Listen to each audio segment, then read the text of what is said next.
Hello friends, मैं पीयूष आप सभी का स्वागत करता हूं निफ्टी एनालिसिस के एक और नए वीडियो में।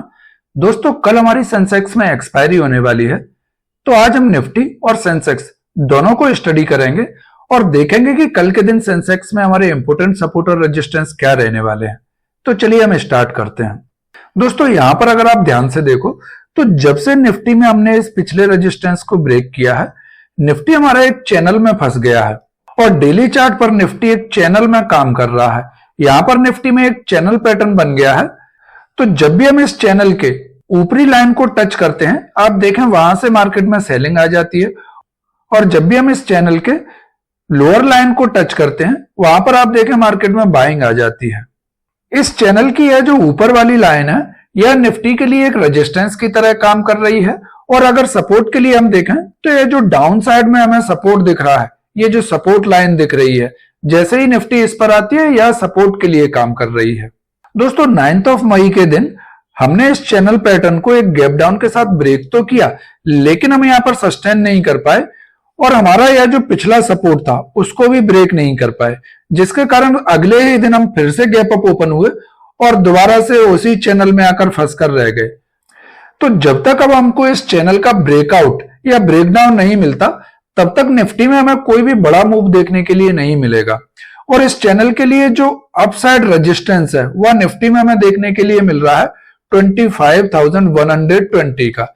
जब तक यह लेवल ऊपर की साइड में ब्रेकआउट नहीं देता, तब तक आपको निफ्टी में किसी बड़े मूव की उम्मीद नहीं करनी चाहिए। अब अगर हम सपोर्ट के लिए देखें, तो सपोर्ट के लिए भी हमारे पास यही लेवल है, जो कि हमारा एक्सपायरी के दिन का यह जो कैंडल था उसका लो है, जो कि लेवल है हमारे पास 24,500 के आसपास।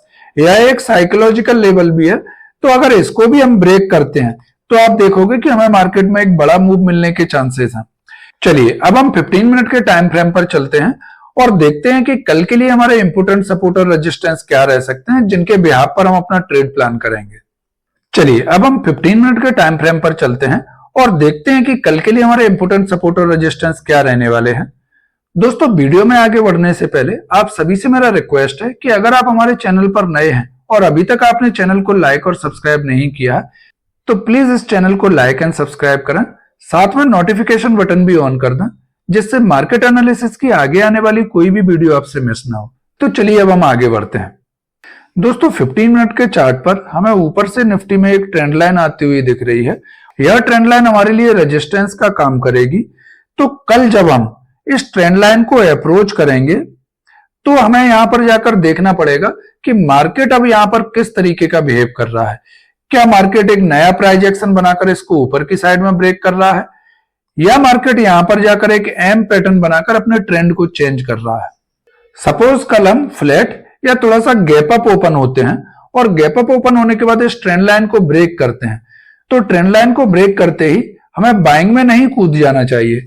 जब तक हम ये अपने पिछले दिन के हाई को ब्रेक नहीं कर देते, तब तक हमें थोड़ा सा वेट करना चाहिए, क्योंकि हो सकता है जब हम इस ट्रेंड लाइन को ब्रेक करें और इस रेजिस्टेंस को फेस करें, तो दोबारा से यहां से मार्केट रिवर्स हो जाए। तो इसके लिए जब हम इस रेजिस्टेंस को ब्रेक करेंगे, जो कि हमारा पिछले दिन का हाई है और जिसका लेवल है हमारे पास 25,070 का, जब हम इस लेवल को ब्रेक करेंगे, तो आप देखोगे कि निफ्टी में फर्स्ट मूव में हम जा सकते हैं 25,120 के पास, सेकंड मूव हमें लेकर जा सकता है 25,230 के पास, और थर्ड मूव हमें लेकर जा सकता है 25,300 के आसपास। यह 3 पॉसिबल मूव हमें कल निफ्टी में देखने के लिए मिल सकते हैं। इसकी दूसरी कंडीशन की अगर हम बात करें, तो सपोज निफ्टी अगर कल फ्लैट ओपन होता है और फ्लैट ओपन होने के बाद इस ट्रेंड लाइन को अप्रोच करता है और यहां पर जाकर एक एम पैटर्न बनाता है, जिसमें अपने पिछले हाई को ब्रेक नहीं कर पाता, तो इस नेकलाइन के ब्रेकडाउन होने पर आप देखोगे कि निफ्टी दोबारा से आज के लो को टेस्ट करने के लिए ट्राई कर सकता है। अब अगर हम सपोर्ट की बात करते हैं, तो कल अगर हम कहीं आज के दिन के लो के पास, जो कि लेवल है हमारे पास 24,920 का, मैं इसको थोड़ा सा बफर रखकर 24,900 का लेवल मान के चल रहा हूं। अगर कल हम यहां पर ओपन होकर कुछ देर यहां पर ट्रेड करते हैं और इसको डाउन साइड में ब्रेक करते हैं, तो यहां पर आपको स्कैल्पिंग जैसे ट्रेड मिल सकते हैं, क्योंकि हम ट्रेंड के अगेंस्ट में ट्रेड कर रहे हैं। इसलिए हमें यह जो मूव मिलेंगे वो छोटे छोटे मूव पर फोकस करना चाहिए और फर्स्ट मूव में हम जा सकते हैं 24,850 के पास। उसके बाद जो सेकंड मूव रहेगा उसमें हम जा सकते हैं 24,800 के पास। और थर्ड मूव में निफ्टी में हमें जो लेवल देखने के लिए मिल सकता है वो रहेगा 24,730 के आसपास। यह तीन मूव हमें निफ्टी में डाउन साइड देखने के लिए मिल सकते हैं।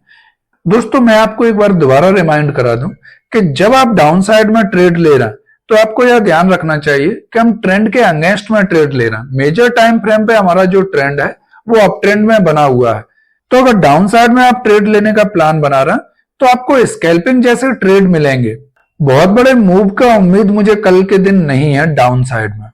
चलिए अब हम सेंसेक्स को एक बार देख लेते हैं कि सेंसेक्स में हमें किस तरीके के मूवमेंट देखने के लिए मिल सकते हैं कल की एक्सपायरी के दिन।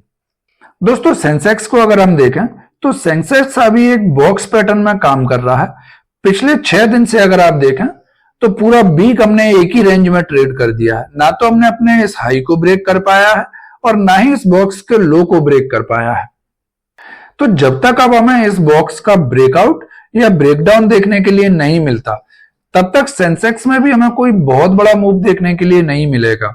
अगर हम इस बॉक्स की रेंज की बात करते हैं तो इसके ऊपर के साइड में हमें जो रेजिस्टेंस देखने के लिए मिलेगा वो है 82,720 का और डाउन साइड में हमारे पास जो सपोर्ट देखने के लिए मिलेगा वो रहेगा 80,650 का। चलिए अब हम 15 मिनट के टाइम फ्रेम पर चलते हैं और देखते हैं कि कल के लिए इंपोर्टेंट सपोर्ट और रेजिस्टेंस क्या रहने वाले हैं सेंसेक्स की एक्सपायरी के लिए। दोस्तों कल अगर हम फ्लैट ओपन होते हैं और फ्लैट ओपन होने के बाद कुछ देर यहां पर ट्रेड करते हैं और फिर हम 81,950 के लेवल को डाउन साइड में अगर ब्रेक करते हैं तो आप देखोगे कि फर्स्ट मूव में हमें सेंसेक्स में जो लेवल देखने के लिए मिलेगा वो रहेगा 81,720 का। सेकेंड मूव में हम जा सकते हैं 81,500 के आसपास और थर्ड मूव हमें लेकर जा सकता है 81,300 के आसपास। अब अगर हम रेजिस्टेंस की बात करते हैं तो जब तक हम इस लेवल को ब्रेक नहीं कर देते जो कि हमारा पिछले दिन का हाई है, जो कि लेवल है हमारे पास 82,530 का, तो तब तक हमें सेंसेक्स में बाइंग के लिए अवॉइड करना चाहिए। बिकॉज जब भी हम ऊपर की साइड जाएंगे वहां हर छोटी जगह पर हमें रेजिस्टेंस देखने के लिए मिलेगा और चूंकि कल का एक्सपायरी है तो अगर हमें मूवमेंट वन वे नहीं मिलता है तो धीमे धीमे हमारा प्रीमियम गलता जाएगा। लेकिन सपोज अगर हम इस लेवल को ब्रेक कर देते हैं जो कि हमारे पास 82,530 का, तो आप देखोगे कि फर्स्ट मूव में हम जा सकते हैं 82,150 के आसपास और यहां पर जाने के बाद हमें थोड़ा सा कॉन्शियस होना पड़ेगा बिकॉज इसके बाद हमारे पास एक गैप पेंडिंग है। तो यहां पर जब सेंसेक्स पहुंचेगा तो हमें यहां पर फिर से देखना पड़ेगा कि अब हमें यहां पर कोई नया प्राइस एक्शन मिल रहा है जो कि हायर हाई बनाते हुए ऊपर जा रहा है, या यहां पर हम जाकर एक रेजिस्टेंस फेस कर रहे हैं और अपने पिछले हाई को ना ब्रेक करते हुए डाउन साइड में जाने के लिए ट्राई कर रहे हैं। तो यहां पर रुककर हमें थोड़ी देर देखना चाहिए कि मार्केट का मूड माहौल अभी क्या चल रहा है। अगर इनकेस हम इस लेवल को भी ब्रेक कर देते हैं जो कि हमारे पास 82,750 का, अगर इस लेवल को भी हम ब्रेक कर देते हैं और थोड़ी देर इस लेवल के ऊपर टिक जाते हैं तो आप देखोगे कि थर्ड मूव में हम जा सकते हैं 83,000 के आसपास। यह 3 पॉसिबल मूव आपको सेंसेक्स की एक्सपायरी में कल देखने के लिए मिल सकते हैं।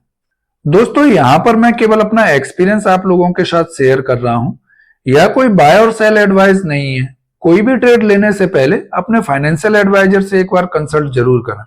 आज का एनालिसिस वीडियो हम यहीं पर एंड करते हैं। यह वीडियो आपको कैसी लगी प्लीज कमेंट बॉक्स में अपना फीडबैक जरूर दें।